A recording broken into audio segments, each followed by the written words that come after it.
할렐루야. 오늘 스가랴 두 번째 1장 1절부터 7절부터 17절까지의 말씀을 공부하겠습니다. 오늘 말씀은 스가랴 선지자가 주님이 주시는 그 환상을 본 첫 번째 환상입니다. 스가랴 1장 6장까지 스가랴 선지자가 하룻밤 사이에 8개 환상을 봅니다. 그 8개 환상 중에 오늘 첫 번째 환상이 오늘 본문 7절부터 17절. 등장인물이 4명이 나옵니다. 자, 여러분 머리에 등장인물을 집어넣으세요. 스가랴 선지자가 주인공이니까. 그리고 붉은 말을 탄 자. 홍마, 붉은 말을 탄 자. 세 번째, 천사, 해석해주는 천사. 이런 모든 상황을 나레이터처럼 해석해주는 천사. 그리고 마지막 여호와 하나님. 등장인물이 부각되면서 이들 사이에 주고받는 대화를 중심으로 오늘 이 8가지 환상 중에 첫 번째 환상이 전개되고 있습니다. 오늘 7절 보면 다리오 왕 2년 11월 말씀이 임합니다. 그때 시작. 다리오 왕 제2년 11째 달 곧 스밧월 24일에 이또의 손자 베레기야의 아들 선지자 스가랴에게 여호와의 말씀이 임하니라. 여기서 등장하는 스밧월의 스밧이라는 말은 바벨로니아의 달의 명칭입니다. 그러니까 지금 이 오기에 우리는 2022년 10월 이렇게 얘기한 것처럼 바벨론 달력을 쓰는 거예요. 그리고 스가랴 7장에 보면 기스레월 그것도 마찬가지입니다. 그러니까 이와 같이 바벨론의 달력을 써서 기록을 했다. 이 얘기는 뭐냐? 당시 페르시아 제국의 영향력이 얼마나 컸는가 하는 것을 우리에게 알려주고 있습니다. 스가랴가 이 환상을 보고 그 메시지를 선포할 그 당시의 이스라엘은 힘이 없는 자기 자주 주권도 없고 힘을 행사할 수 없는 그런 상태였습니다. 페르시아라는 그 이방 강대국의 통치로부터 결코 벗어날 수 없는 연약한 운명 가운데 있었다. 그런데 그러한 상황에서 하나님의 말씀, 여호와의 말씀이 스가랴 선지자에게 임했다라는 것은 정말 중요한 의미를 두고 있습니다. 이건 무슨 얘기냐? 이제 하나님께서 새로운 통치를 다시 시작하실 것이다 라는 것을 암시해주고 있습니다. 지금은 강대국에 의해서 독립을 누리지 못하고 절망적으로 암담한 상태에 놓여 있지만 그러나 이제 하나님께서 온 우주를 다스리시고 왕으로서 통치하시는 그분이 이제 새로운 역사를 수행하실 것이야 라는 희망적인 메시지. 제가 학개와 스가랴의 구조에 대해서 대조적으로 어제 말씀드렸잖아요. 스가랴는 어떻게 말한다고요? 부드러운 남자입니다. 8절 시작. 내가 밤에 보니 한 사람이 붉은 말을 타고 골짜기 속 화석류 나무에 사이에 섰고 그 뒤에는 붉은 말과 자줏빛 말과 백마가 있기로. 여기 스가랴 선지자가 봤어요. 언제? 밤에. 이 밤이라는 말이 이제 새벽을 기다리는 파수꾼으로서의 선지자 자기 자신을 이야기하는, 또 지금 가나안 땅 원래 하나님께서 축복한 그 땅에서 하나님께서 70년 동안 그 범죄로 인하여 대가를 치르게 하시고 페르시아 파사의 왕 고레스로 인하여 등극하는 그 왕이 야 너희들 왜 여기 있어? 다시 너희 나라로 가 해서 다시 70년 만에 이곳에 왔음. 그래서 이런 기나긴 이방 제국의 식민 통치 같은 그 고난과 고난의 때를 이 밤이라는 말을 통하여서 우리에게 암시한다 라고 이야기를 할 수가 있습니다. 그러므로 이 스가랴 선지자는 이 첫 번째 환상을 통해서 그 이방 제국의 식민 통치라는 그 밤 같은 기나긴 고통의 그 시간, 지나면서 이제 하나님께서 회복의 때를 주실 것이야. 그리고 회복의 메시지를 기다리는 파수꾼으로서의 이미지를 부각시켜 주고 있습니다. 상당히 시적이라고 그랬죠, 제가 어제. 학계는 그냥 있는 그대로 얘기하는 스타일이고 스가랴는 아주 시적으로 운치 있게 부드럽게 하나님의 특별히 그 회복에 관한 메시지를 말씀한다고 말씀드렸습니다. 밤. 자, 붉은 말을 탄 한 사람이 있다. 그 사람은 화석류 나무 사이에 서 있었다. 11절. 그들이 화석류 나무 사이에 선 여호와의 천사에게 말하되 우리가 땅에 두루 다녀보니 온 땅이 평안하고 조용하더이다 하더라. 이 여호와의 사자, 여호와의 천사, Angel of the Lord, 이 사람이 이 존재가 사람의 모습으로 보였다. 다니엘도 보면 다니엘 7장에 밤에 인자 같은 이를 보았다. 보통 이 예언서에서 여호와의 사자를 이 묵시의 세계에서는 아직 인간으로 나타나지 않은 예수 그리스도를 이야기합니다. 보통. 하지만 본문에서는 분명치는 않습니다. 분명한 것은 스가랴 선지자에게 이 천사, 이 해석 천사가 있는데 스가랴 선지자와 해석 천사는 구별이 되었다. 이렇게 우리가 알 수가 있는데 그런데 이 붉은 말을 탄 자 뒤에 붉은 말과 자줏빛 말과 백마가 있다. 라고 얘기합니다. 히브리 원래 원문에는 붉은 말, 자줏빛 말, 백마의 복수형으로 묘사합니다. 그러니까 세 마리의 말들이라기보다는 세 그룹의, 세 종류의 말들이 등장한다. 하여튼 이 세 종류의 말들에 타고 있던 자들에 대한 언급은 없지만 10절과 11절에서 보면 그 붉은 말을 탄 그 여호와의 메신저, 사자가 보고한다는 거예요. 그 붉은 말, 그 자줏빛 말, 그 백마에도 사람들이 어느 존재가 타고 있다라는 것이죠. 10절 시작. 화석류 사이의 선자가 대답하여 이르되 이는 여호와께서 땅에 두루 다니라고 보내신 자들이라. 그러므로 이 붉은 말을 탄 여호와의 사자는 그 뒤에 붉은 말들과 자줏빛 말들과 백마들을 탄 사람들, 즉 순찰 대원들, 미션을 뭐라고요? 순찰하면서 이렇게 보는 거예요. 두루 다니라고. 그런 사람들의 리더가 이 화석류 나무 사이에 선 붉은 말을 탄 한 사람이라고 생각하시면 되겠습니다. 이 화석류 나무 어제도 말씀드렸지만 이 공간, 이 배경이 화석류 나무인데 이 화석류 나무는 2m, 3m 정도 되는 나무 그리고 아주 탐스럽게 생겼죠.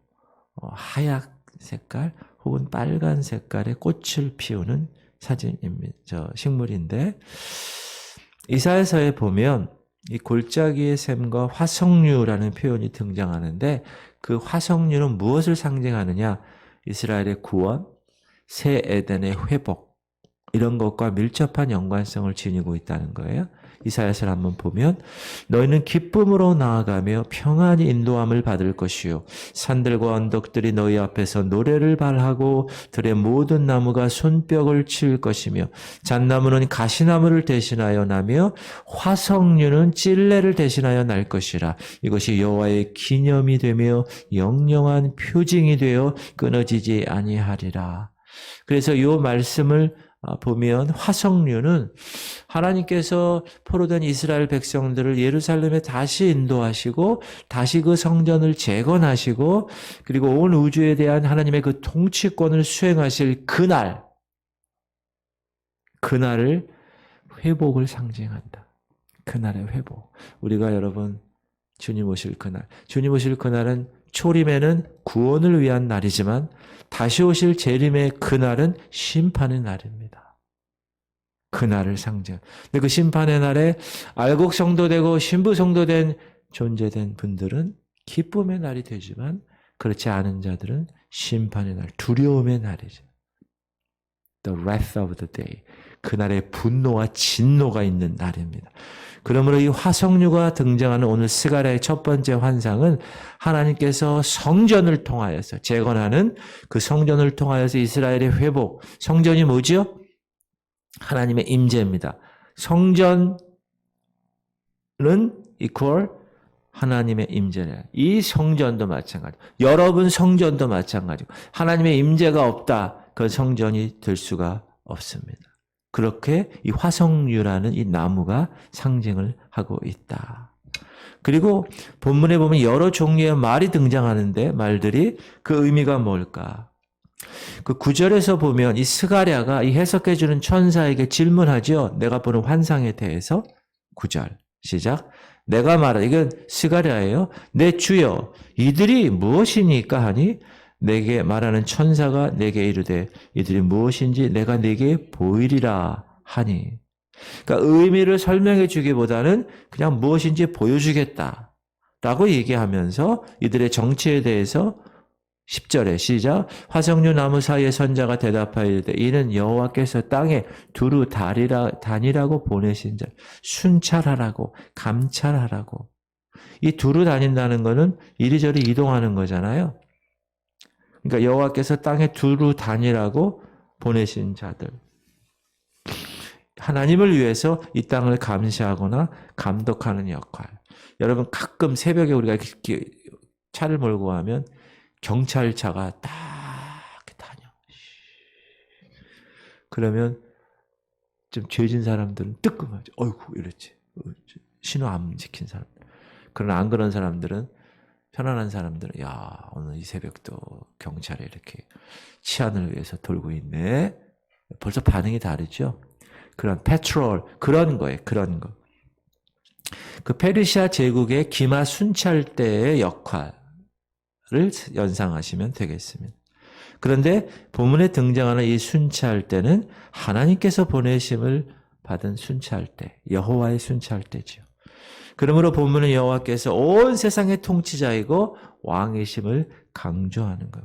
너희들이 비록 지금 이 페르시아 제국의 이 명성을 거기에 그냥 이렇게 있지만 그 모든 열방의 통치자는 여호와 하나님이시다라고 이야기하는. 그러면 그 순찰자들이 이제 이렇게 순찰하고 나서 뭘 해요? 보고하죠. 보고 탁 보고 드립니다. 탁탁탁 이렇게 하잖아요. 하나님께 뭘 보고합니까? 11절. 네. 보고의 내용 11절 시작.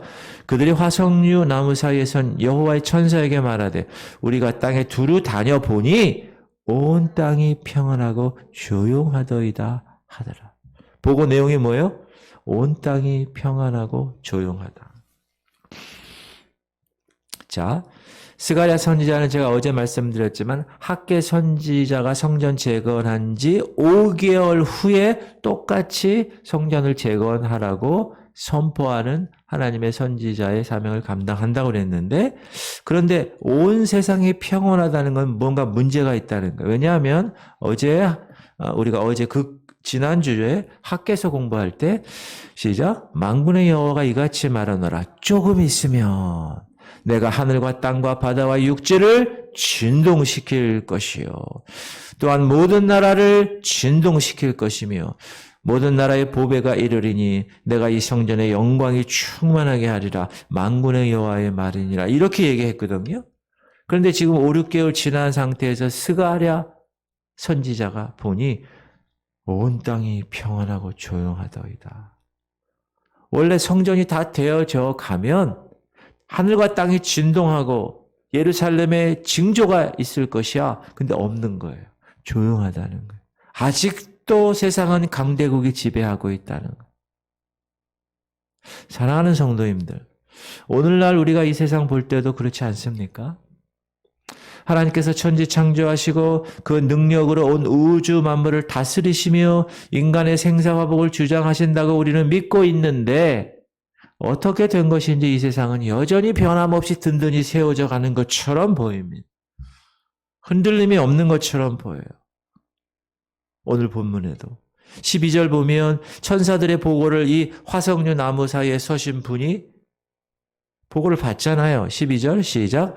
여호와의 천사가 대답하여 이르되 만군의 여호와여 여호와께서 언제까지 예루살렘과 유다 성읍들을 불쌍히 여기지 아니하시려 하나이까 이를 노하신 지 70년이 되었나이다 하매.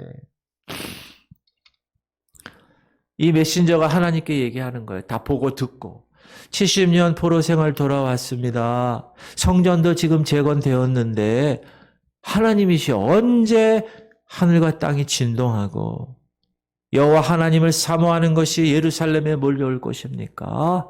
라고 질문을 하는 거예요. 그 질문에 대한 하나님의 대답. 시작. 여호와께서 내게 말하는 천사에게 선한 말씀, 위로하는 말씀으로 대답하시더라. 여기서 핵심은 위로의 말씀입니다. 이 위로의 말씀은 이사야 선지자가 계속 우리에게 이야기하는 거예요. 시작. 너희 하나님 이르시되 너희는 위로하라. 내 백성을 위로하라. 여러분 핸델의 메시아 아시죠? 44번 할렐루야. 근데 메시아의 그 오라토리오 메시아의 제일 첫 번째 그 서곡 다음에 첫 번째 나오는 찬양이 내 백성을 위로하라 이 말씀이에요. 위로해 comforted 그 찬양이에요. 이 말씀에서 핸델이 인사이트를 받고 작곡을 한 겁니다. 자, 이 말씀은 바벨론 포로의 때가 이제 끝났다는 거예요. 선언하는 거예요. 여러분, 바벨론의 포로가 끝났다는 건 뭐 이제 이스라엘 나라의 회복이 시작된 것을 동시에 의미하는 겁니다.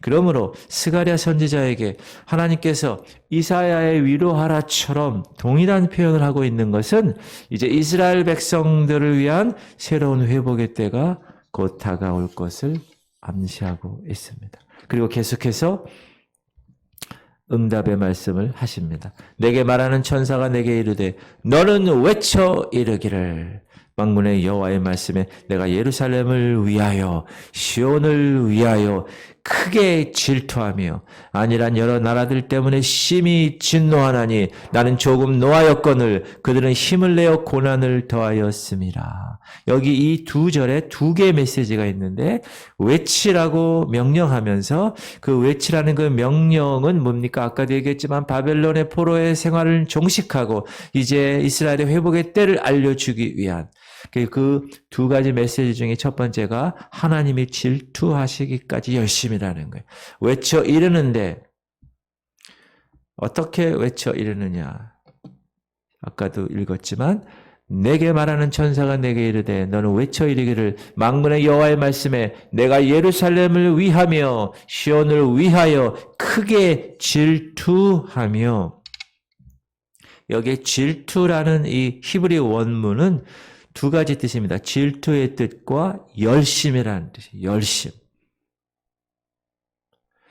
여호와 하나님의 질투와 그의 열심이 분리될 수 없는 것처럼 여호와는 질투하시기까지 하나님이 택한 이스라엘 백성들을 열심으로 이끄신다. 할렐루야. 하나님과 하나님이 택한 백성들의 사이예요. 저와 여러분도 하나님이 선택하셔서 하나님의 자녀 삼아 주셨는데 그 자녀 삼아 주신 하나님의 마음은 어떻다고요? 질투할 정도로 열심히 해요. 여러분에게 대한 사랑이. 믿으십니까? 그렇다면 우리가 이 세상이 변하지 않고 이 세상이 무너지지 않는 것 같지만 신경 쓸 필요가 없다. 왜? 하나님이 우리 사랑하시는 것을 질투하시기까지 열심을 두시고 사랑하시니까. 택하신 백성. 그리고 두 번째 메시지는 열방을 향하여서는 진노하신다는 것. 15절. 아니란 여러 나라들 때문에 심히 진노하나니 나는 조금 노하였거늘 그들은 힘을 내어 고난을 더하였습니다. 하나님이 자기 백성에 대해서는 조금 진노하셨는데 그렇지 않은 이방 열국에게는 힘을 내어 고난을 더하셨다. 하나님께서 북이스라엘은 아수르라는 나라를 통하여 혼혈 정책을 통하여 완전히 정체성을 잃게 하고 망해버립니다. 남유다는 바벨론에게 70년간 포로 정책을 써서 완전히 납작하게 만드시죠. 누구를 통하여? 아수르와 바벨론을 통하여. 그런데 그 아수르와 바벨론의 몽둥이를 사용하셔서 하나님이 택한 이스라엘 백성 자기 자녀를 이렇게 다루시는데 이 아수르와 이 바벨론 이 몽둥이들이 오히려 교만해지는 거예요. 자기들이 잘나서 이스라엘을 공격하고 자기들이 잘나서 예루살렘을 공격한 것처럼 교만했기 때문에 하나님은 징치했던 그 몽둥이 자체를 심판하신다. 아수르와 바벨론을. 무엇을 통하여? 이스라엘 자기가 택한 하나님 백성의 하나님에 대한 그 열심과 그 열방을 향한 여호와의 진노, 대조됨을 통하여서 우리에게 말씀을 하고 계십니다. 하나님께서 열방을 향해 진노하시는 이유는 하나님의 도구에 불과한 존재가 분수를 넘어서 교만한 거예요. 사단 자체가 그런 거예요. 하나님께서 음악을 관장하는 놀라운 리더로 세우셨는데, 그죠? 루시엘로 세우셨는데, 교만하여서 하나님과 비길이라. 그 교만 때문에 하나님의 진노로 쫓겨나잖아요. 3분의 1의 무리를 데리고. 그게 지금 악한 영들, 사단과 그 쫄개들이 이 시간, 이 하늘 천상에서 떨어졌으니 공중을 있으니까 공중의 권세를 잡는 거예요. 공중 밑에 있는 이 땅을 권세를 잡는 거예요. 누가? 세이튼, 사탄이. 그러므로 우리가 교만은 패망의 선봉이요 넘어짐의 앞잡이라는 것을 알 수가 있고, 그리고 그것으로 인하여 교만한 자는 반드시 하나님의 심판을 받는다. 오늘날 저와 여러분은 이 세상을 어떻게 보십니까? 잘 살고 힘 있는 나라가 참 부럽구나, 그렇게 생각하십니까? 그러나 이 세상 나라들, 하나님을 알지 못하는 열방들은 다 불살라 태워질 나라들, 없어질 나라들입니다. 그러나 그들은 천년만년 그 나라가 유지될 것처럼 안일하게 살고 있습니다. 아수르와 바벨로니아처럼 불타 없어질 이 땅에 소망을 두고 살고 있습니다. 하나님은 구약에 범죄한 이스라엘을 징계하기 위해서 그들을, 그 강대국들을 몽둥이로 잠깐 사용하셨습니다. 그런데 그들이 교만해지니 하나님이 심판하셨어요. 그런데 이 신약에서는 하나님, 죄 없으신 하나님이 이 땅에 오셨어요. 우리의 몸을 가지고. 그런데 그들이 거절하고 십자가에 죽임을 당하게 했습니다. 구약의 성도들보다 더 큰 죄를 있어요. 죄를 저지른 게 이 신약의 사람들입니다. 그렇다면 하나님이 그 이스라엘 백성들을 징치하기 위해서 몽둥이로 사용했던 그 아수르와 바벨론을 멸망시켰다면, 하나님의 아들을 밟고 십자가에 못 박히고 부정하게 여기고 은혜의 성령을 욕되게 했던 그런 사람들의 이 신약시대에 받을 형벌을 얼마나 더 컸을까라는 것, 그 히브리서에 이렇게 얘기하고 있어요. 하물며 하나님의 아들을 짓밟고 자기를 거룩하게 한 언약의 피를 부정한 것으로 여기고 은혜의 성령을 욕되게 하는 자가 당연히 받을 형벌은 얼마나 더 무겁겠느냐, 너희는 생각하라. 지금 이 세상은 어때요? 하늘과 땅이 진동될 조짐이 있습니까? 없어요. 폭풍 전야처럼 지금 스가랴서가, 순찰자가 보고 온 것과 똑같은 그런 세상이에요. 조용할 뿐입니다. 그래서 사람들이 이 땅에 소망을 두고 사는 거예요. 왜? 무너지지 않을 것 같으니까. 그러나 만군의 여호와 하나님께서 세상을 진노하시고 열심을 가지고 질투하심을 가지고 이 하나님의 백성들을 붙드시고 이방인들을 다 멸절하실 것이다. 그날에. 그러므로 우리는 하나님께서 이루실 이 소망의 역사를 바라보며 이 땅에서 믿음으로 살아가는 것입니다. 할렐루야. 하나님께로 돌아가는 거예요. 우리가 어제 스가랴서 1장 1절부터 그 전반부가 뭐였어요? 어서 돌아오라는 거예요. 계속 돌아오라. 그리고 하나님께서는 당신의 천사와 성령 하나님을 통해서 이 세상 가운데 두루 다니십니다. 순찰하세요. 하나님의 열심이 있기 때문에 구속 역사를 이끌고 계십니다. 그리고 우리가 하나님의 거룩한 성전의 한 부분으로서 거룩하게 이 땅에 세워지도록 우리를 붙들고 역사하고 계세요. 그 스가랴의 하나님은 지금 이 시간에 하나님이십니다. 우리가 우리 가운데 어떤 때는 사건 사고를 통하여 징계하시기도 하고 전혀 예상하지 못하는 광야 가운데 홀로 보내셔서 힘들게 하실 수도 있습니다. 그러나 그것은 다 훈련시키는 거예요. 제가 이곳 지구촌 성결교회 뭐라고 그랬어요? 훈련 장소라고 그랬어요. 훈련 장소는 어때요? 군대 갔다 오신 분들 훈련 장소는 어때요? 훈련소에서의 생활 6주 7주 얼마나 힘들죠. 6시 기상하면 기상해야 되고 9시 안 졸려도 자야 되고 총소리하면 쏘야 되고 기라하면 기해야 되고 그렇죠? 낮은 포복 높은 포복 좌로가 우로가 뒤로 굴러 얼마나 많은 훈련의 생활을 합니까? 그러나 그 6주 7주의 훈련을 과정을 끝나면 이제 계급장 하나를 달아주는 거예요. 그때야 비로소 군인이 되는 거예요. 저는 공군을 나왔어요. 활주로 하나를 딱 달아주는 거예요. 그때 이제 이등병으로 군인으로 국가에서 모든 사람들이 인정하는 군인이 되는 것처럼 하나님께서 이 땅에서 이 훈련소를 통하여 훈련하고 다루시는 거예요. 거룩함에 성장하도록. 그래서 어느 정도 하나님의 위치에 우리가 영적으로 성장하면 이제 보내시는 거예요. 미션을 가지고. 출동!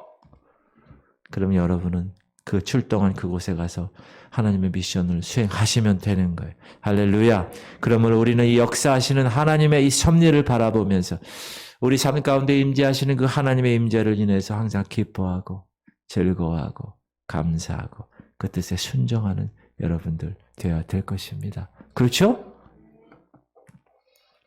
시작. 그러므로 여호와가 이것처럼 말하노라. 내가 불쌍히 여김으로 예루살렘에 돌아왔은즉 내 집이 그 가운데 건축되리니 예루살렘 위에 먹줄이 쳐지리라. 만군의 여호와의 말이니라. 그가 다시 외쳐 이르기를 만군의 여호와의 말씀에 나의 성읍들이 넘치도록 다시 풍성할 것이라. 여호와가 다시 시온을 위로하며 다시 예루살렘을 택하리라 하라 하니라. 제가 어느 단어에 액센트를 줬어요? 다시. 주께서 다시 오신다. 자, 스가랴서 어제 1절에서 6절까지는 뭐라고 그랬어요? 다시 돌아와라. 어서 돌아오라. 그랬는데 돌아오지 않으니까. 왜? 스스로 돌아갈 능력이 없으니까 주님이 친히 우리에게 오신 거예요. 무엇으로? 예수 그리스도로 이 땅에 친히 오신 거예요. 이스라엘이 의로워서 저와 여러분이 의로워서? 아니요. 하나님께서 우리에게 허락하신 자기 백성들의 허락하신 그 언약 때문에 약속 때문에 긍휼과 사랑 때문에 돌아오신 거예요. 오신 거예요 여기. 그러므로 그분이 돌아왔기에 이제 성전에 다시 먹줄이 놓여지고 먹줄 치는 게 왜 그런 거예요? 이제 짓는 거잖아요. 딱 이렇게 먹줄 쳐놓고 딱 수평되는가 안 되는가 수직되는가 안 되는가 다시 재건되고 그분의 성읍들이 넘치도록 풍부하게 할 것이라고 약속하셨다. 다시 시온을 안위하고 다시 예루살렘을 택하고 다시 그 백성들 이루시겠다. 원수된 우리를 하나님 편에서 다시 오셔서 화목제물을 마련하셔서 다시 온 거며 우리가 먼저 사랑해서 간 게 아닙니다. 그분이 그분의 은혜의 풍성함을 드러내시고자 이 땅에 오셨어요. 이방인인 우리 대한민국 인천 땅에 살고 있는 저와 여러분에게까지 찾아오신 것입니다. 여기에 하나님의 사랑이 있는 거예요. 성령 하나님께서 우리에게 은혜 주셔서 우리로 눈에 보이는 이 땅에 안정된 삶을 목표로 살지 말고 눈에 보이지 않는 우리 영안이 열려 저 천국 주님께서 다시 오실 그날 그때 그 기쁨과 그 감사와 기적의 소망을 두고 살아가게끔 그분이 다시 오신 거예요. 우리는 목사로 성도로 그렇게 살아가는 존재가 되었습니다. 얼마나 기쁜 일입니까? Amazing grace. 놀라운 은혜. 그 은혜의 주인공이 되시기를 주의 이름으로 축원합니다.